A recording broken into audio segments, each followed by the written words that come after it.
In November 1860, the news reached the South like a thunderclap. Abraham Lincoln, the candidate of the hated, purely Northern anti-slavery Republican Party, had been elected President of the United States. He had won without carrying a single Southern state. And to white Southerners, this was not just an election result. It was the end of their world, a declaration of doom. Within weeks, the South would begin to tear itself away from the Union. This is how secession came, seen through Southern eyes.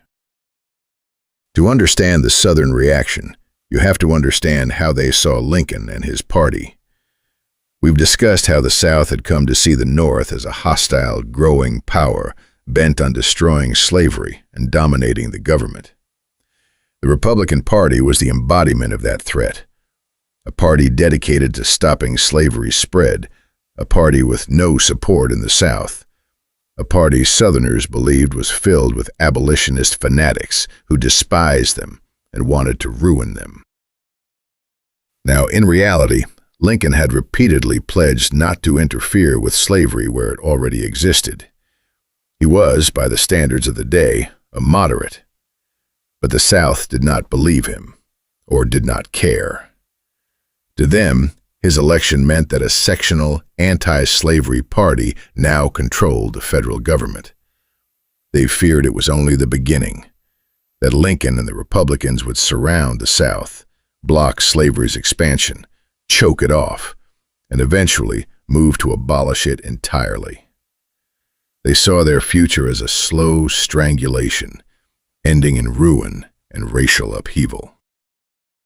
And the prospect that terrified them most of all was the specter of the end of slavery, and what they imagined would follow. White Southerners had built an entire society on racial slavery, and they were gripped by deep fears of what emancipation would mean: economic collapse, social chaos, and the nightmare scenario in their minds of a violent uprising by the very people they had enslaved. John Brown's raid had made that fear vivid and real. To them, Lincoln's election was the first step toward catastrophe.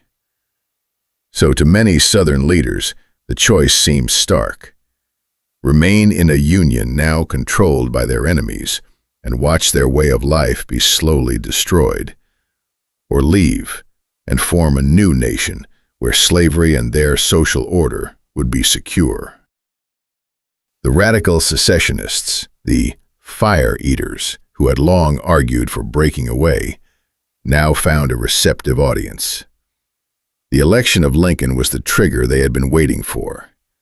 The time for secession, they argued, had come. And South Carolina led the way. South Carolina had long been the hotbed of secessionist feeling, the most radical of the Southern states. Just weeks after Lincoln's election, in December 1860, a South Carolina convention voted to secede, to formally dissolve its connection to the United States and declare itself out of the Union. It was the first state to go, and it would not be the last. The dam had broken. In its official declaration of the causes of secession, South Carolina was strikingly explicit. It complained, above all, about the northern states' hostility to slavery, their refusal to return escaped slaves, their election of a president whose opinions and purposes are hostile to slavery. There was no hiding it in the founding documents of secession. Slavery was named again and again as the central grievance. The states' right they were leaving to protect was, in their own words, the right to hold slaves. Over the following weeks, in early 1861, more states of the Deep South followed South Carolina out of the Union, one after another. Mississippi, Florida, Alabama, Georgia, Louisiana, and Texas. These were the states of the Cotton Kingdom, where slavery was most entrenched and most economically vital. Their conventions voted to secede, often amid scenes of jubilation, bonfires, and cannon fire. Many white Southerners greeted secession with genuine excitement and pride. They believed they were being reborn as a free, independent people. It's worth pausing on that emotion because it's central to the Southern experience.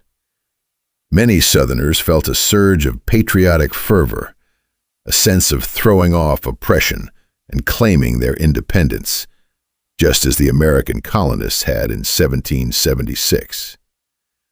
They saw themselves as patriots and revolutionaries, defending their liberty and self-government against Northern tyranny. The tragic irony that the liberty they celebrated was the liberty to enslave others was invisible to them, or willfully ignored. They believed, sincerely, that they were the heirs of the Revolution. Now, not all of the South was united in this rush to secede. There were Southerners, especially in the Upper South and in regions with fewer slaves, who opposed secession, who loved the Union and dreaded the catastrophe of war. Secession was fiercely debated, and in some states it passed narrowly or against significant opposition. The South was not a single unanimous bloc. But the momentum of the Deep South, the fire eaters, and the shock of Lincoln's election carried the secessionist cause forward.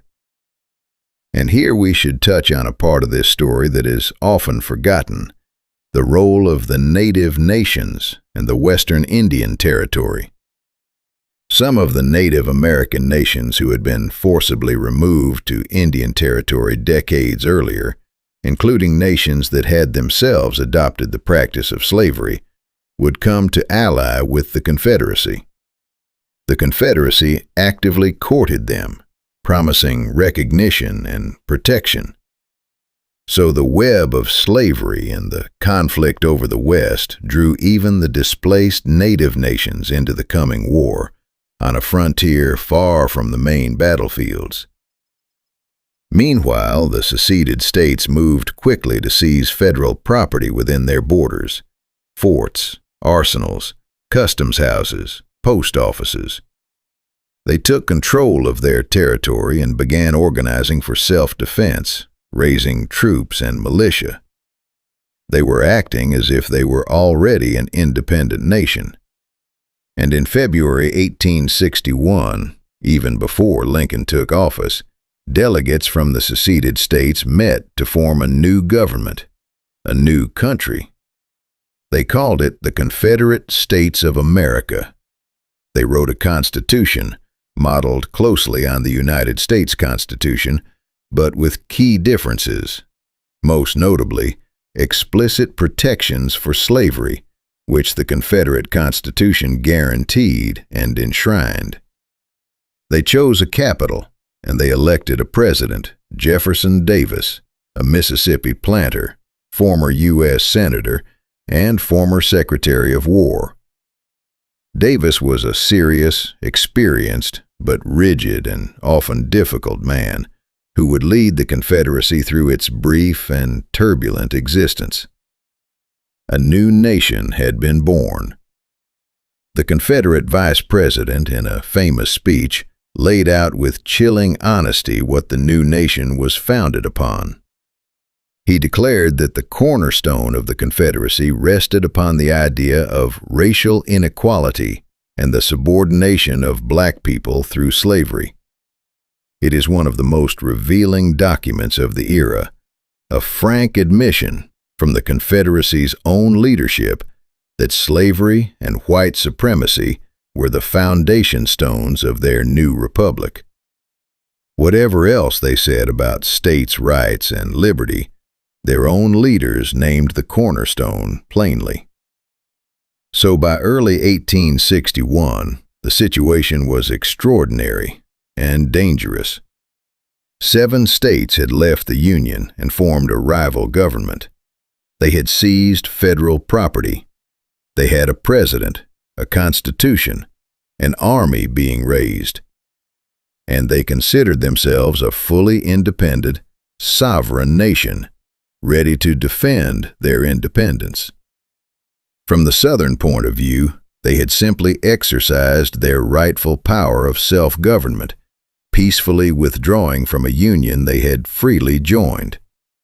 But the North, and the incoming President Lincoln, did not accept this at all. To them, secession was illegal, illegitimate, and could not be permitted. Lincoln insisted the Union was perpetual, that the states had no right to leave, and that he would hold federal property in the South. So two irreconcilable views now faced each other. The South believed it had peacefully claimed its independence. The North believed the South was in illegal rebellion. There was no middle ground. And both sides knew that the flashpoint would likely come at a federal fort that the South demanded and the North refused to surrender. That fort was Fort Sumter in the harbor of Charleston, South Carolina, the very cradle of secession. A small Union garrison still held it, a symbol of federal authority in the heart of the new Confederacy. The South demanded its surrender. To the Confederacy, an enemy fort sitting in one of its principal harbors was intolerable, an affront to its sovereignty and independence. They could not allow it to stand. And so the new nation faced its first fateful decision. Would it use force to take the fort? When Lincoln announced he would send provisions to resupply the hungry garrison, the Confederate government in Montgomery faced its moment of truth. Allowing the resupply would mean accepting the fort's continued presence, a humiliation. Attacking it would mean firing the first shot and starting a war. President Davis and his cabinet, after debate, chose to demand the fort's immediate surrender, and when that was refused, to open fire. From the Southern view, they were defending their sovereign territory against a foreign power that refused to leave. And so, in April 1861, Confederate guns ringing Charleston Harbor opened fire on Fort Sumter. After a day and a half of bombardment, the Union garrison surrendered. The Confederacy had its first victory, and Charleston erupted in celebration. But in firing on the fort, the South had also fired on the flag of the United States and had given the North exactly the cause it needed to rally for war. The shooting had begun. There was no turning back now. The attack on Fort Sumter changed everything, including for the states of the Upper South that had not yet seceded. When Lincoln called for troops to put down the rebellion, those states faced a terrible choice: provide soldiers to invade their fellow Southern states or join the Confederacy. And for several of them, including, most importantly, Virginia, that choice tipped them into secession. Virginia's decision to leave the Union would have enormous consequences, and it would force one of its most distinguished sons into the most agonizing decision of his life. That son was Robert E. Lee, a man who would become the very symbol of the Confederate cause, yet who came to it torn and reluctant. Next time, from the Southern perspective, we'll explore the birth of the Confederate war effort, the surge of Southern patriotism, and the wrenching personal choice of Robert E. Lee, offered command of the Union Army, yet unable to raise his sword against his native Virginia. The new nation was going to war, and it would need its heroes.